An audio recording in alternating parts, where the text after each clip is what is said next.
monde. Dans cette séance, je m'adresse aux élèves du tronc commun, section française bien sûr. Alors, j'ai donné ici un exercice sur la parabole. Alors, je lis l'exercice. Alors, on considère la fonction f telle que fx égale moins 3x carré plus 1. Premièrement, déterminer le domaine de définition. Deuxièmement, étudier la parité de f. Troisièmement, quelle est la nature de CF, c'est-à-dire de la courbe, et donner ses éléments caractéristiques. Quatrièmement, tracer la courbe de f sur un repère orthonormé OIJ. B, en déduire le tableau de variation de f. Cinquièmement, soit G la fonction numérique telle que Gx égale valeur absolue de moins 3x carré plus 1. A, tracer la courbe de G. B, déterminer selon les valeurs du paramètre M le nombre de solutions de l'équation Gx égale à M. C'est-à-dire, on détermine seulement le nombre, pas de solution, on ne cherche pas les solutions. Bon, pour la première question, domaine de définition de f, à quoi est égal? Alors, puisque fx est une fonction, f est une fonction,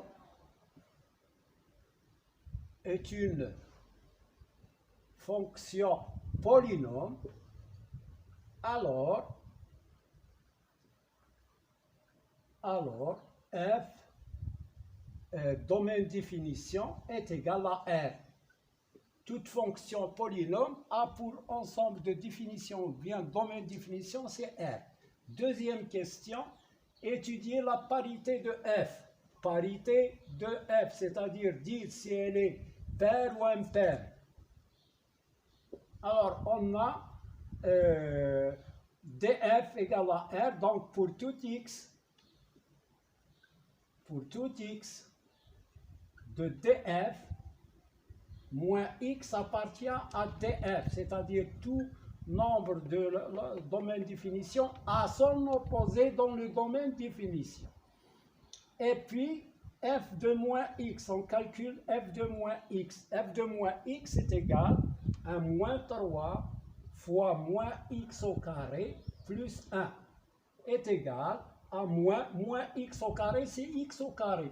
Donc, c'est moins 3 x au carré plus 1. Et ça, c'est fx. Donc, f est une fonction paire.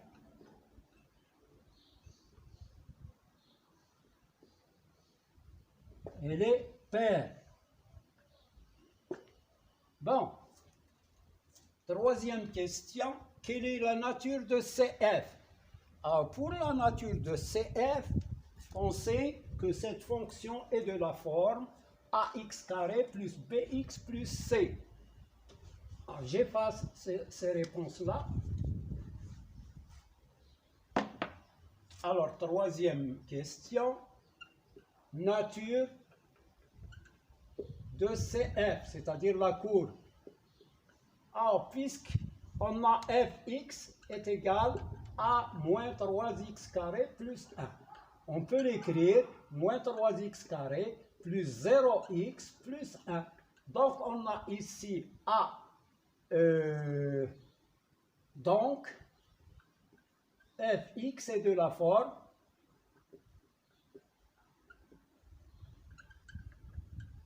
fx égale à x au carré plus bx plus c, avec a égale moins 3, b égale 0 et c est égal à 1. Donc, d'où CF est une parabole.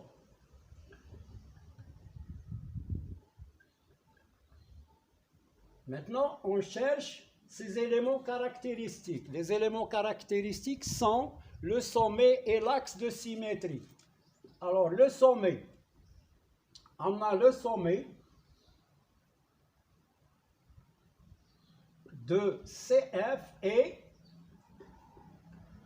oméga a pour coordonnées moins B sur 2A et F de moins B sur 2A.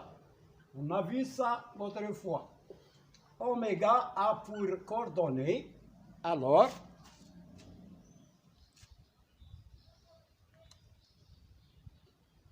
donc j'efface ici, j'ai pas de place, ça se voit pas.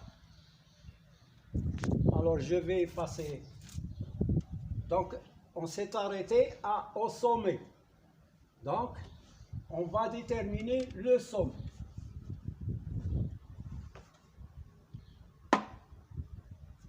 Donc oméga a pour coordonnées moins B sur 2A et F de moins B sur 2A. Voilà. Alors oméga a pour moins B. Ici, on a vu que Fx égale, je réécris ici, Fx égale moins 3x carré plus 0x plus 1.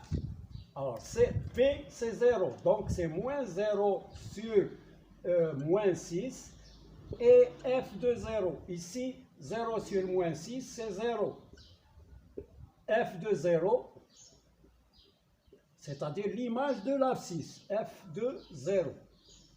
Alors, oméga a pour coordonnées 0 et F de 0 à quoi est égal? F de 0, c'est moins 3 fois 0, c'est 0, 0, 1. Donc, le sommet, c'est oméga a pour coordonnées 0, 1. Maintenant, quel est l'axe de symétrie? L'axe de symétrie,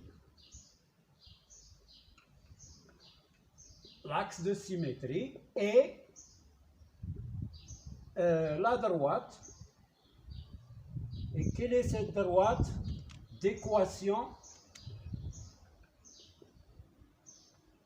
X égale 0. X égale 0. Et x égale 0, c'est quoi? C'est l'axe des ordonnées, qui est l'axe des ordonnées. Voilà. Donc, voilà pour cette question, les éléments caractéristiques de cette parabole. Alors, on veut tracer maintenant alors, je vais effacer le début ici. Tracer sur la courbe. Quatrième question.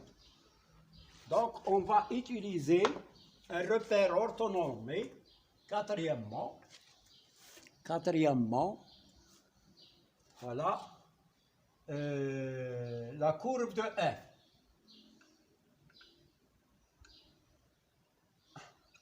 Alors, je trace un repère orthonormé d'origine O et on a ici l'axe des abscisses et l'axe des ordonnées qui est l'ensemble des images. C'est l'axe des images. Alors ici c'est I et là c'est J. Voilà, 1, 1.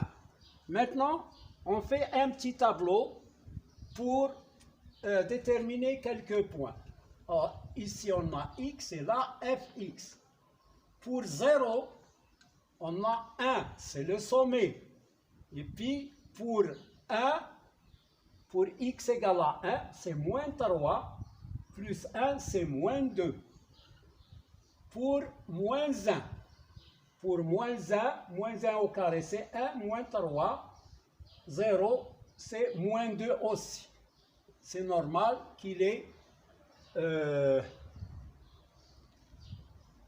qu'ils ont la même coordonnée parce qu'elle est paire. La fonction est paire, donc l'image de 1 c'est moins 2, l'image de moins 1 c'est le même, c'est moins 2. Donc 0, 1, voilà le sommet. Je le trace en rouge. Voilà. Alors, c'est 1 ici. Alors 0, 1, 0, 1. Donc voilà le point. 1, moins 2. Moins 1, moins 2. Voilà un autre point. 1 avec moins 2. Maintenant, moins 1, avec moins 2 aussi.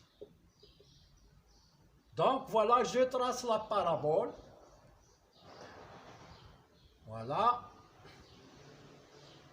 Voilà notre parabole. Donc, elle se dirige vers le bas. Pourquoi? Parce que A est négatif, moins 3. Quand on a A négatif, la parabole s'oriente vers le bas.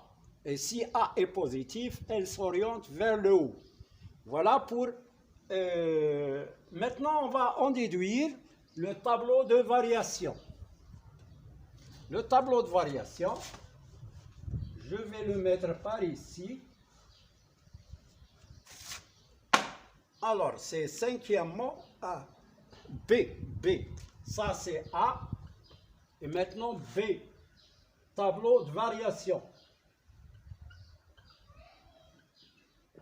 Alors, je trace le tableau. X moins l'infini plus l'infini.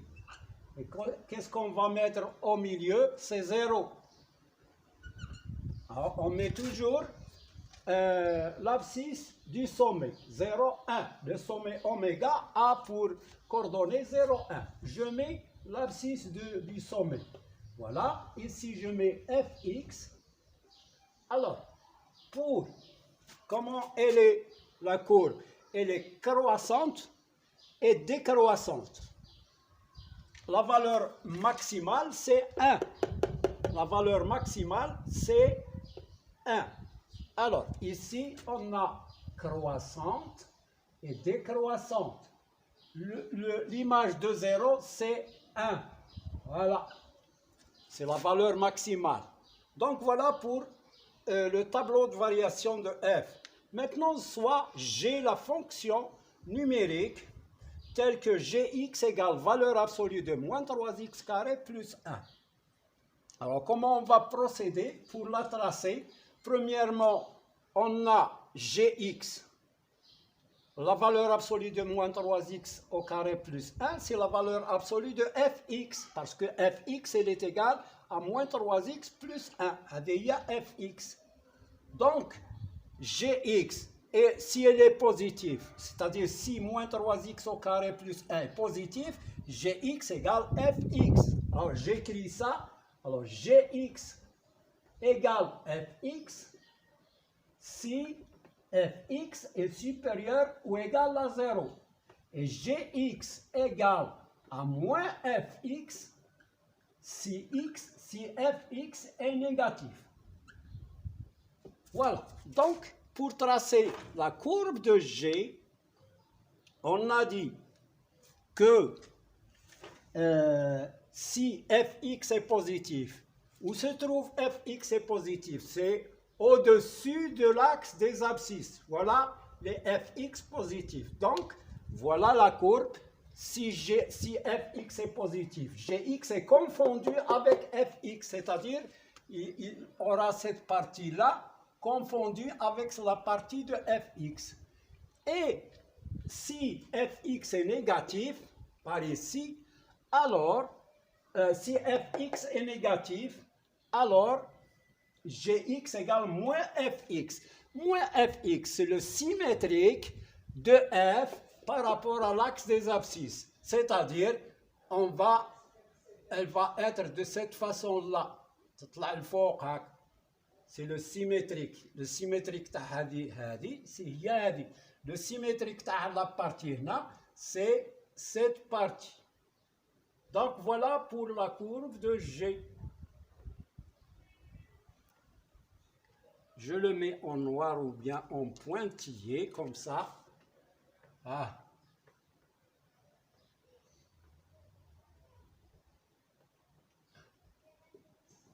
Voilà, elle est confondue avec Gx. Voilà pour la courbe de Fx. Maintenant, la dernière question. Quel est le nombre? Maintenant, j'efface cette partie. aussi.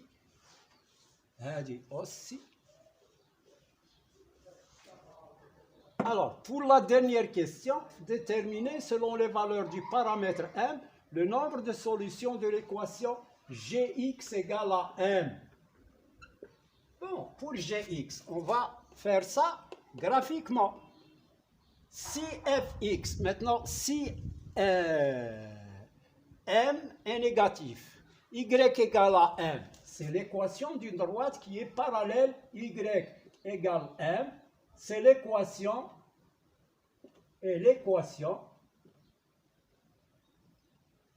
d'une droite parallèle à l'axe des abscisses.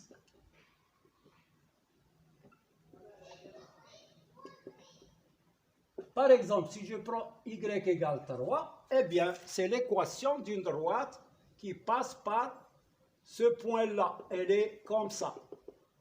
Donc, si y égale à 1, elle passe par 1 ici. Si y est égal à moins 2, elle est parallèle à l'axe des abscisses et elle passe par ce point. Voilà pour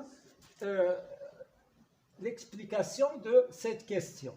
Donc, on va chercher si maintenant M est négatif. S'il est négatif, il est par ici. Ah, si M, parce que M, c'est une image. Hein? Gx égale M, Y égale M. C'est une image. Donc, si M est négatif, alors, comment est la droite qui est parallèle à l'axe des abscisses? Supposons que M est par ici, on va prendre un seul cas. Alors, cette droite-là, elle coupe CF, la courbe de F, en 2 points. Donc, il y a 2 solutions. Donc, si M est négatif, alors il y a 2 solutions. On a dit le nombre de solutions. Si M est égal à 1, alors, si M est positif et il est égal à 1, toujours s'il est négatif ou égal à 0. Hein. S'il est négatif ou égal à 0, il y a 2 points d'intersection. الفوق حتى الواحد. Alors si si M est inférieur à 1, inférieur ou égal à 1, هنايا plutôt strictement inférieur à 1. إذا كانت منا هكا كاع toujours il y a 2 solutions. Donc si il y a 2 solutions. Si M est égal à 1, هنا combien il y a de solutions? L'intersection avec l'axe avec la courbe de G. Alors, on a dit Gx égale à M. Ah, pardon. Ici, Gx. Alors, si M, on s'occupe seulement de Gx. Si M est égal à 0, alors il y a 2 solutions. نشوفوا غير من هذا الزرق هذا فوق على حقاش هذا الاحمر هنا ديال F والفوق ديال G. Il y a 2 solutions. Si M est égal à 1, il y a combien de solutions? Il y a 1, 2 et 3. Si M est égal à 1, il y a 3 solutions. Si M maintenant est supérieur strictement à 1, من الفوق il y a 2 solutions. Il y a 2 solutions. لحقاش كيتلاقى ب 2 points. نشوفوا le nombre de points d'intersection. هذا يتلاقى هنايا وهنا. هذا هنا لا يتلاقى في هنا وهنا وهنا. وهذا هنا غير 2 points. وهنايا 2 points. S'il est égal à 0. Voilà. Donc voilà pour cet exercice. Et on verra après l'hyperbole. Maintenant j'ai fait un exercice récupératif. Récupératif. On récapitule ce qu'on a vu avant. Récapitulatif. C'est difficile. Alors, المهم هذا تمرين شامل كيجمع بزاف تاع الحوايج. إذا il faut le voir et revoir et revoir. On va voir après l'hyperbole, la même chose. On va étudier quelques fonctions. On mélange la parabole, l'hyperbole, etc. Et c'est très important. Il faut donner l'intérêt à ces leçons-là qui sont des leçons de base. À bientôt. N'oubliez pas de mettre like et abonner. Merci.